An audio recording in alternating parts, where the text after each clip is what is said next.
All right, here we are for day 9 of reading, March 27th. So today, this is a rough draft of an essay, and it has some mistakes. So we're going to read through the essay, then answer the questions that follow. And the essay is called Climbing Mount Whitney. So follow along as I read it with you. Okay? California's Mount Whitney is the highest mountain in the United States, outside of Alaska. Mount Whitney is 14,496 feet high. That's high, but not so high that it can't be climbed by a fit hiker. I read all about it in a library book. Climbing Mount Whitney. Last summer, I reached the summit of Mount Whitney. Yes, you can also do it, but you need some preparation. First of all, get in shape. The best training is climbing lower mountains or hills. Cycling, running, and walking upstairs are also good practice. Occasionally, do some activity like biking or inline skating for a really long time. Try skating for 30 or 40 miles or take a bike ride for 4 to 5 hours. Then try it with a backpack. Lack of oxygen at high elevations makes it harder to breathe. Get used to this by spending some time at high elevations just before you climb. If you do this, you avoided the headaches and cramps that can trouble climbers at high elevations. Now that you're in shape and used to the height, rest. The day before your climb, take it easy. The night before your climb, eat a dinner of spaghetti, rice, or noodles. Finally, climbing day is here. You're rested and ready. Eat a light breakfast, then put on your sneakers, get your water and snacks, and head for the trail. Take it slow and steady. By the end of about 8 hours, you will have had reached the top of Mount Whitney. At that moment, you'll be looking down on every other person in the continental United States. Wow, what could be cooler than that? Okay, so let's look at the first one.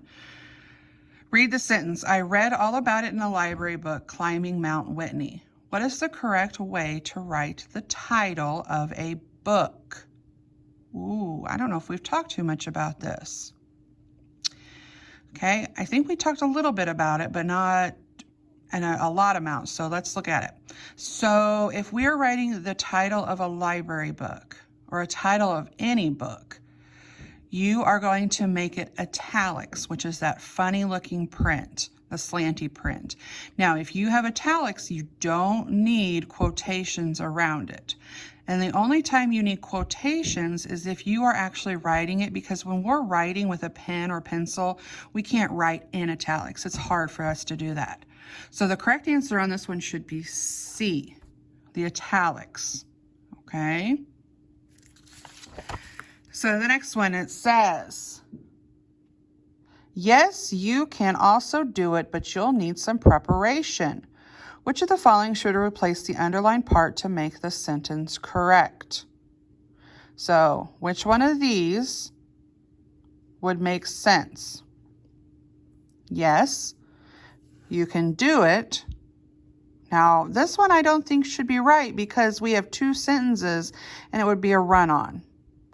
Okay, so I think A should not be right. Let's look at D.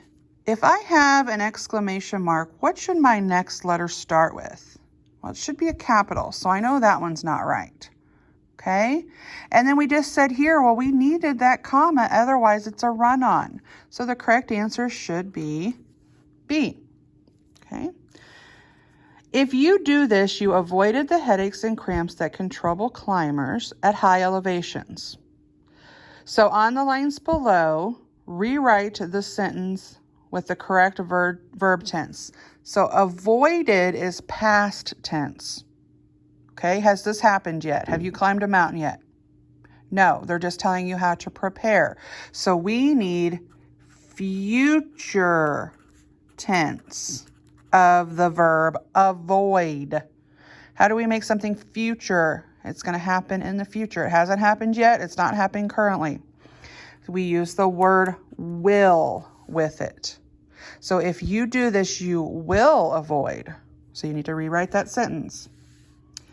By the end of about 8 hours, you will have reached the top of Mount Whitney. Okay, now we already talked about up here, it needs to be future tense, which I see, which is good.